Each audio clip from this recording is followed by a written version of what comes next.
क्या इंसान अगर इस बात को मानता है कि इस दुनिया में भगवान होते हैं, तो क्या उसे इस बात पर भी विश्वास कर लेना चाहिए कि इस दुनिया में शैतान भी होते होंगे? आज के इस वीडियो में हम बात करने वाले हैं एक ऐसी सच्ची घटना के बारे में जिसने पूरे अमेरिका को एक समय पर हिलाकर रख दिया था। यहाँ तक कि अमेरिकन कोर्ट को भी इस बात को मानने पर मजबूर होना पड़ा कि इस दुनिया में शैतान का अस्तित्व सच में होता है और यह कोई छोटी मोटी घटना नहीं है। दी कंज्यूरिंग मूवी का पार्ट 3, जिसका नाम था devil made me do it, इसी सच्ची घटना पर आधारित थी। यह पूरी घटना काफी फेमस पैरानॉर्मल एक्टिविटी पर रिसर्च करने वाले वॉरेन्स के सामने हुई थी। तो इस वीडियो को स्किप मत करना, पूरा देखना, और मुझे यकीन है कि इस वीडियो को पूरा देखने के बाद आप भी शायद इस बात पर विश्वास करने लग जाओगे कि आपके आसपास कोई न कोई शैतानी शक्ति मौजूद है। आप देख नहीं सकते, लेकिन अगर वह शक्ति आपकी जिंदगी में आ जाती है तो एक झटके में आपकी पूरी लाइफ को बर्बाद कर सकती है। तो जानते हैं ऐसी क्या घटना हुई थी ब्रुकफील्ड जैसी छोटी जगह पर जिसने पूरी दुनिया को शैतान के अस्तित्व पर विश्वास करना सिखा दिया। यह कहानी अमेरिका के एक स्टेट कनेक्टिकट की है, जहां पर ब्रुकफील्ड जैसी एक काफी छोटी जगह है। जिस समय यह घटना हुई थी, इस जगह की आबादी भी कम थी और यहाँ पर बिल्कुल भी अपराध यानी क्राइम नहीं होते थे। लेकिन करीब 180 साल की शांति के बाद इस जगह पर हुआ यहाँ का सबसे पहला कत्ल। इस कहानी की शुरुआत होती है ग्लेजल फैमिली से, जो कि एक परिवार था। ग्लेजल फैमिली में पेरेंट्स और उनके 2 बच्चे थे, एक बेटी जिसका नाम डेविड था और जिसकी उम्र करीब 17 साल थी, और एक बेटा जिसका नाम डेविड था। जब यह लोग नए घर में शिफ्ट हुए तो शुरुआत में सब कुछ सही चल रहा था। इस घर की ऐसी कोई पुरानी हॉन्टेड हिस्ट्री भी नहीं थी। लेकिन कुछ समय बाद डेविड अजीब हरकतें करने लगा। वो रात में जोर जोर से चिल्लाता था, डर जाता था। कभी कभी दिन के समय में भी उसे अजीब सी चीजें घर में दिखाई देती थीं। शुरुआत में तो पेरेंट्स को यह लगा कि शायद डेविड मस्ती कर रहा है, उन्हें डराने की कोशिश कर रहा है। लेकिन जब यह सारी घटनाएं और हादसे ज्यादा बढ़ गए तो पेरेंट्स को लगा कि शायद अब पानी सर के ऊपर जा रहा है। उन्होंने डेविड से इस बारे में बात की और डेविड ने अपने मम्मी पापा को बताया कि उसे घर में एक काफी बूढ़ा इंसान दिखाई देता है जो काफी ज्यादा डरावना है। उसके बड़े बड़े नाखून हैं, उसकी लाल आंखें हैं और वो किसी शैतान जैसा दिखाई देता है।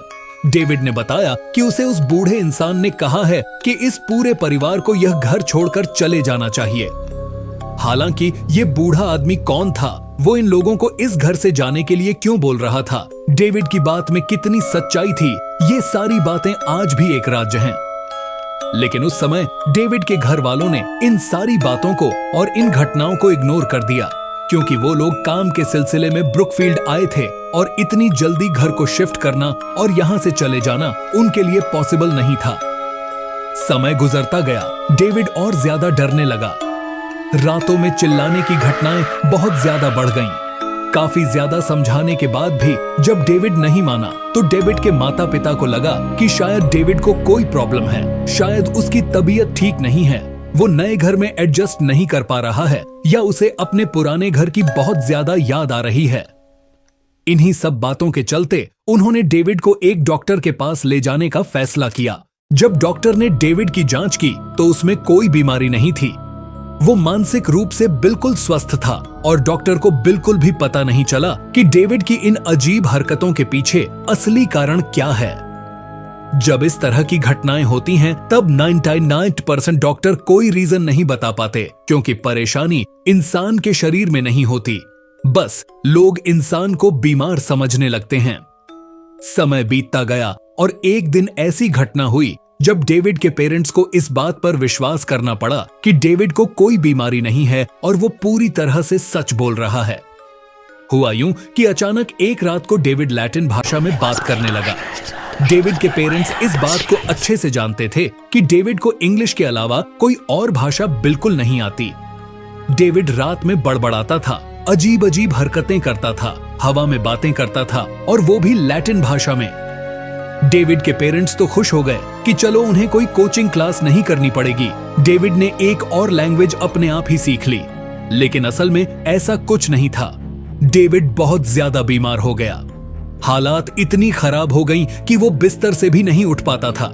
डेविड की समस्या को सुलझाने की हर संभव कोशिश कर रहे थे। उन्होंने चर्च के पादरियों से भी बात की। वहां पर जितने भी तरीके के तंत्र मंत्र, जादू टोना थे, सब कराया। उन्होंने डेविड को बहुत अच्छे डॉक्टर को भी दिखाया, लेकिन एक दिन स्थिति इतनी ज्यादा बिगड़ गई कि डर के मारे डेविड ने अपनी आवाज खो दी। मतलब वो आवाजें तो निकाल रहा था, लेकिन उसने बोलना बंद कर दिया। वह कुछ बोल ही नहीं पाता था, केवल इशारे कर रहा था या अजीब अजीब सी आवाजें निकाल रहा था। अब जब स्थिति इतनी बिगड़ गई तो डेविड के पेरेंट्स को लगा कि अब कुछ ना कुछ तो करना पड़ेगा, क्योंकि अगर उन्होंने अभी कुछ नहीं किया तो हो सकता है उन्हें डेविड से हाथ धोना पड़ जाए। डेविड लगातार बीमार पड़ता जा रहा था। उसके शरीर में खून की कमी होती जा रही थी और अब तो वह अपनी परेशानी भी नहीं बता पा रहा था। एक बार फादर ने डेविड के पेरेंट्स को यह बात बताई कि उनके शहर में 2 लोग ऐसे हैं जो भूत प्रेत और शैतानी शक्तियों से छुटकारा दिलाने में माहिर हैं। उनका नाम था एड और लॉरेन।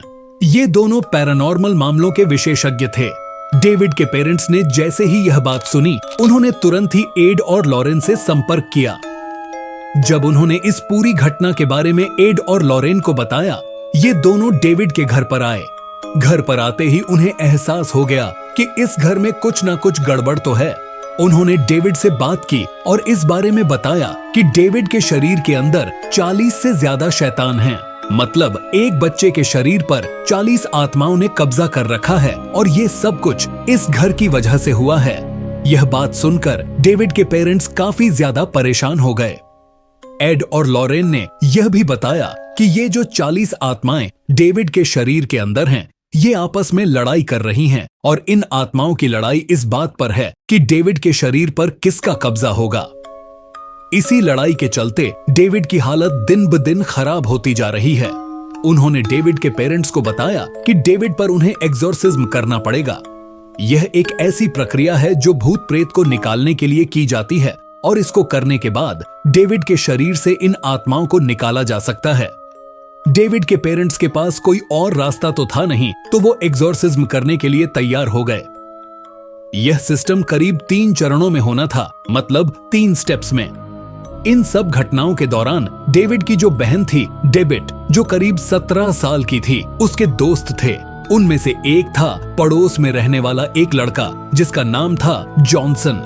डेविड जॉनसन को अपने घर में होने वाली घटनाओं के बारे में सब बताती थी, क्योंकि वह इन सब से काफी ज्यादा परेशान थी, बहुत दुखी थी और डरी हुई थी। जॉनसन उसकी सारी बातें सुनता था, समझता था।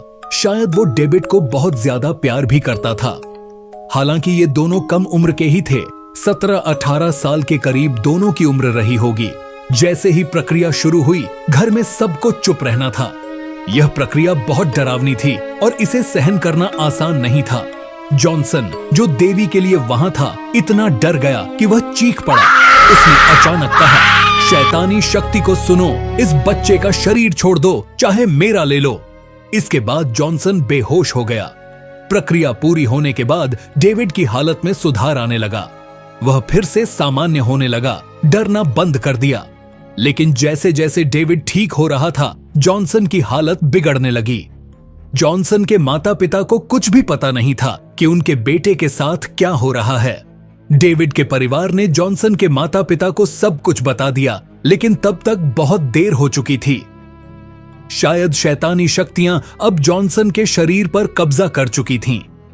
हालांकि इन घटनाओं के बारे में स्थानीय पुलिस को भी सूचित किया गया, लेकिन पुलिस और जॉनसन के माता पिता ने इसे गंभीरता से नहीं लिया।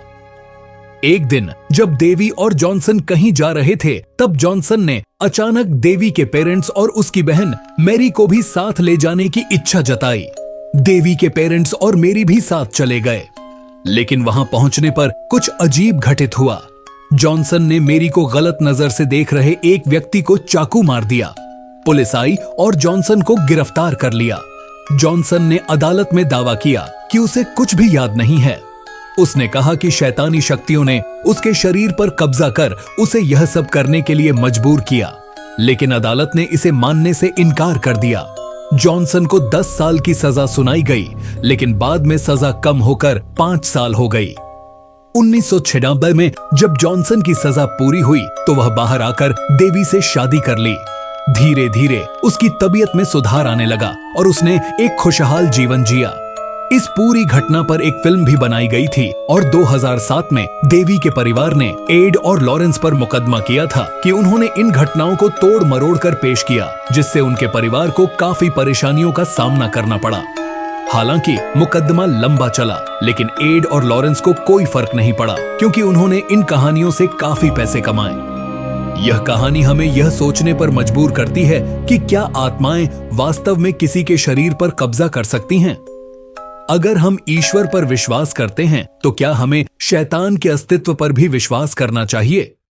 आपका इस बारे में क्या सोचना है? क्या आप शैतान के अस्तित्व पर विश्वास करते हैं? डेविड और जॉनसन के साथ जो हुआ उसके पीछे शैतान का हाथ था या कुछ और?